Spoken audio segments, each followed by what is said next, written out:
Hello everybody, I have the camera facing a different direction. Make sure you got all that. Yeah. Have the camera facing a different direction so I can't see any of you or how the live's going.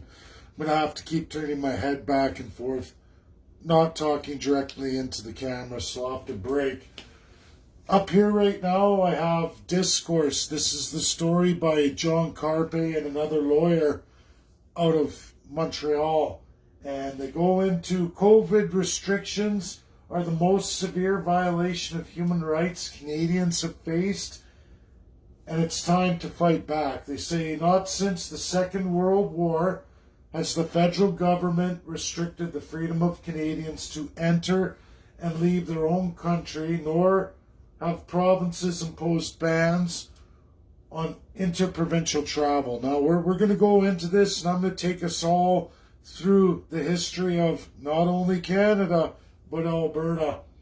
This is absolutely for John Carpay.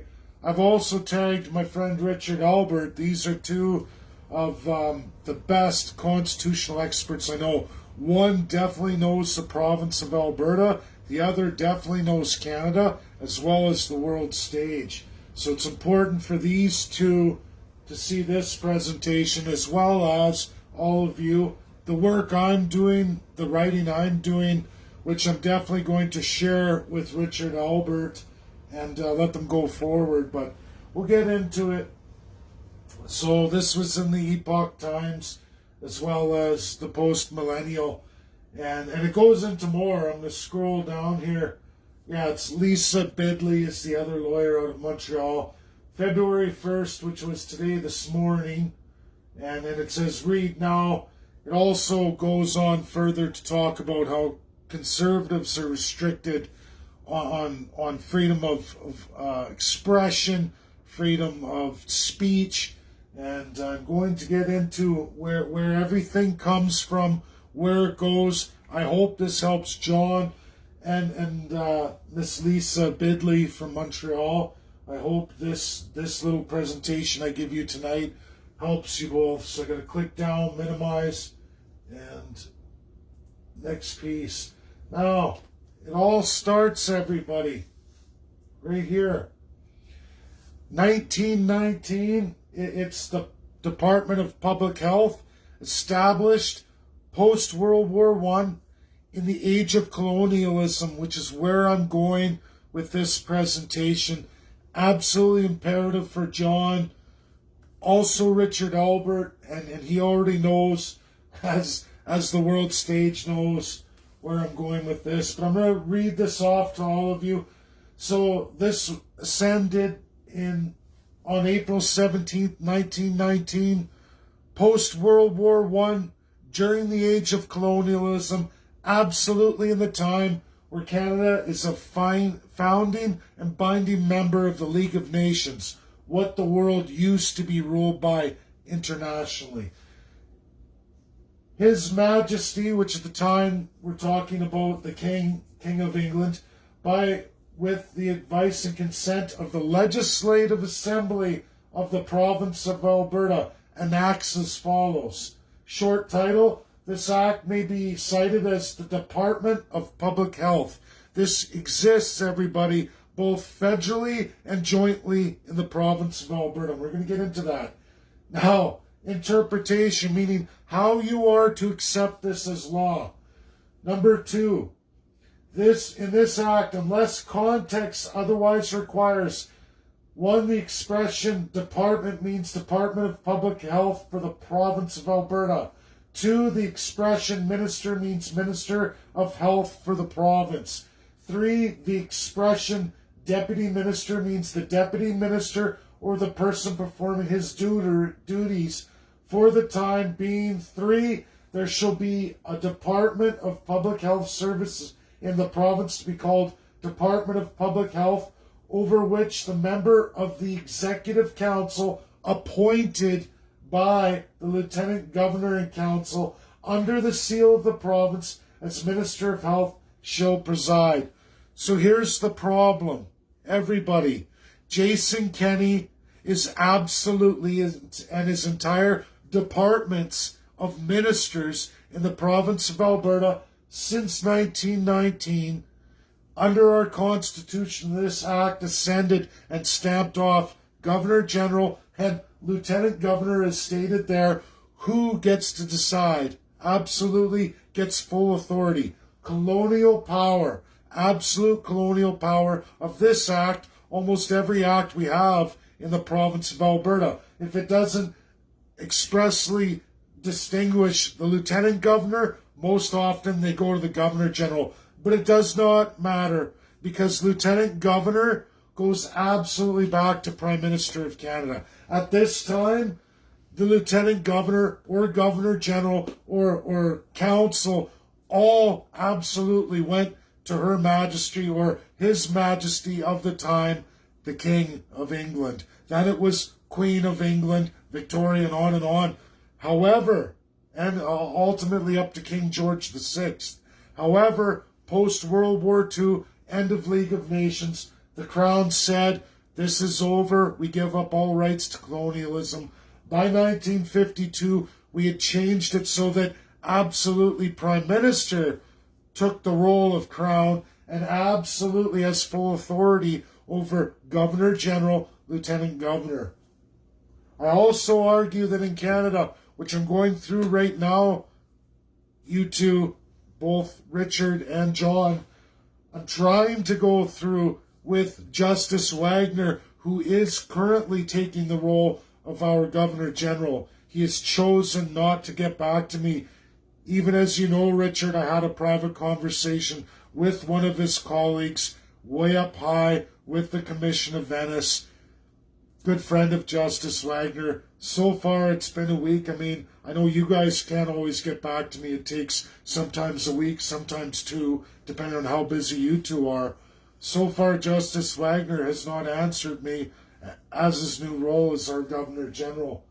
So, as it stands right now, if he's replaced before he gets back to me, I think for both of you as constitutional experts, I've more than proven the case that there is zero juristocracy in Canada.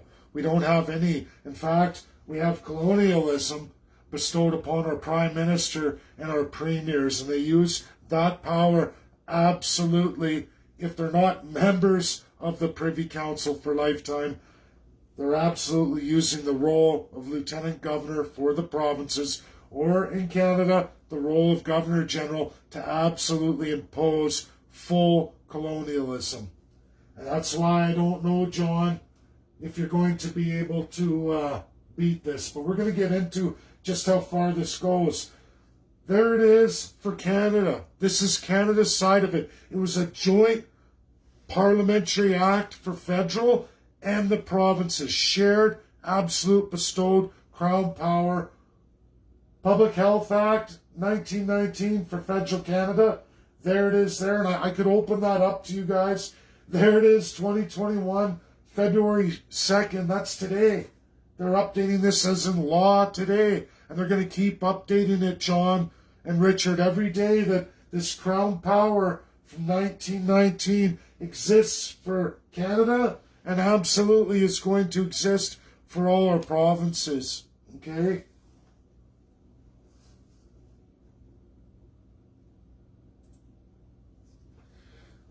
Now we're going to get into both those acts. Now this is my province, your province, John, Richard, that this is in Canada. This is the University of Alberta, and here's School of Public Health, absolutely tied to that. When you go through it, it goes right back to 1919, embedded in all our academics. I'm going to show you the list. This is just the University of Alberta. I can find this repeated in every academic School of Public Health. Absolutely. And they go back to 1919. When I open these up and I go through the design of every institution in Alberta, they absolutely go back to 1919. A complete usurpage of our academics here. At least in Alberta. I haven't gone through the rest. But look, and then, I mean, it's Calgary too. I'm not going to show everybody, everyone. But there it is, Concordia, University of Edmonton. I just targeted my city, but I've also looked at it in Calgary, Red Deer, goes on and on and on. 1919, repeated both federally and provincially over all of our academic institutions when it comes to health, all health departments. And it's probably a reason why I'm locked out in the province of Alberta and I'm absolutely blocked by academics. And it's done none other than by our crown system here. I went against the grain, I've challenged it, and now everybody blocks me. Our faculty of science in every institution absolutely goes with the 1919 narrative. Absolute colonialism, ignoring all the changes since World War II. That, John, you clearly go after, you clearly adopt that in your statement and in your press release. Richard, I know you understand international law better than anybody, and you had strong ties to the Canadian legal system. I'm going to go through and show you guys. Ministry of Health, they go through it too, right back to 1919, whereas they, when you go through it, absolutely give the power over to both federal government and that act of colonialism right here in Alberta, transmitting all the power to Lieutenant Governor, which ultimately goes to the Prime Minister, or Governor General, which ultimately, again, goes to the Prime Minister. That Privy Council, absolute powers of colonialism, should have been gone from 1952, the last remaining Crown appointed Governor General, Lieutenant Governor, but they still use that power today as though it is Crown. That's how they educate the masses. That's how they're educating all of our universities. And it's so wrong. This is my writing that I'm going to be submitting to you, Richard Albert. And you know what? You're going to get it too, John Carpay. But because of the direction I see John going with right now, this is why I'm going through it, you guys. Public Health Agency of Canada, again, on the government website, you go through and they quote it too. They quote the federal, and they will impose it on every province who has the same 1919 Act. I'm sure they all do. Alberta does. Alberta absolutely does. This is where I get into the idea that there is no aristocracy at all in Canada. All of our justice systems, Superior Court, absolutely Supreme Court, are absolutely subject to the Prime Minister, that Privy Council, Governor General, and Lieutenant Governors. If they act in the province, they're going to get overshadowed by Lieutenant Governor. Just as Jason Kenney would, or Rachel Notley, or any other elected Premier, if they try to go against anything the federal government doesn't like. They will impose that colonial power, and if a Premier wants a legislative act passed, if it doesn't meet with the approval of the Prime Minister, the Lieutenant Governor will act in favor and say, I'm not going to ascend your bill. And it has happened in Alberta many times. Not a whole lot, but a lot of times. And if the Premier is to argue that case, they send it to the Supreme Court, where again, the Governor General steps in and presses the judge and says, you'll either A, not hear this case, B, you'll impose remedies that say you can't go past this, meaning they're deciding the justice system. No aristocracy, but what I just went through shows an absolute academic type autocracy. I don't even know what you would call that, but that is apparently what is our Canadian system and absolutely our provincial system, at least in the province of Alberta. I suspect it's every province. I think that's the end of my slideshow here. It sure is. Anyways, everybody, that's for all of you publicly. It's also for my good friend Richard Albert, my good friend John Carpay. This is the work I'm going to do. This is what I'm going to put in writing for both of you. I'm definitely going to submit it to Richard Albert. That I may not go public with until you've had it and you decide whether it's worthy of being published. And, that's that. I do absolutely want to take this to the International Court of Justice, whether I have lawyers to help me or not. I don't think I need that. I just need the binding 5 world countries. And I guess that's what I'm going to send to Russia, China, USA, UK, France, and absolutely the International Court of Justice. But I'll make sure the Binding Five get it as well. So at least I know that if the International Court of Justice will hear the case of Canada, especially in relation to immigration, which I think, John, you haven't looked at. Immigration plays a key role in what has happened to us, and it's absolutely orchestrated by Justin Trudeau and Jason Kenney. And that's something I'd like you to look at. I mean, I can't tell people what to do. It's just immigration is responsible for this. You get into COVID-19, immigration, which is still open, and you talk about Montreal and that Montreal lawyer, go look at the International Airport of Montreal. These are key hubs. International Airport of Calgary, Montreal, Vancouver, Toronto are all absolutely where this 400,000 plus immigrants are coming in from. We've had millions of travelers from every COVID variant country since the start and currently in pandemic. That the world ruled was a pandemic. The Binding Five, those allies from World War II, said this is a pandemic. Justin Trudeau and Jason Kenney said, we don't care. We're going to use the colonialism. We're going to use the laws we've established in a world that's not legal today, and we're going to abuse all our Canadian citizens. We're going to absolutely bamboozle all of you, and we're going to use none other than your academic institutions through Canadian public health and Alberta's public health and all academic institutions in Alberta and our top federal ones in Canada. I'm sure it's the same thing in every province. I don't have the resources to do all the provinces, and I don't have the time. But I absolutely have done the province of Alberta, and I absolutely have done the federal government. And all roads lead to the exact same abuse of colonial power that is absolutely illegal in this world. 1960, Convention of Decolonization.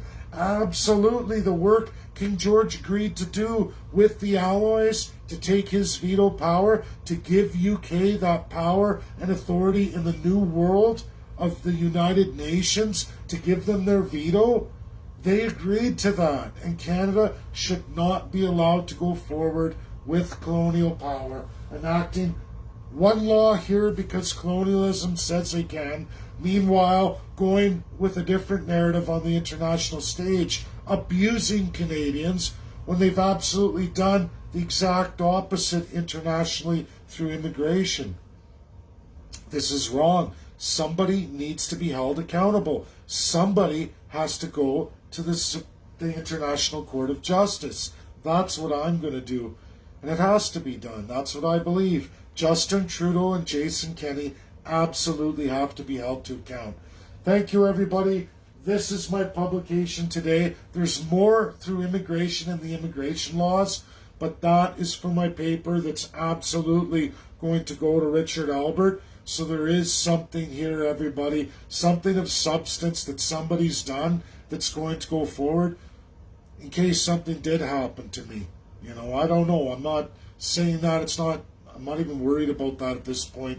It's just to have this, somebody has it, somewhere it went, and at least it's out there in the international community. Thanks, everybody. Have a great night. I hope this finds you well, John.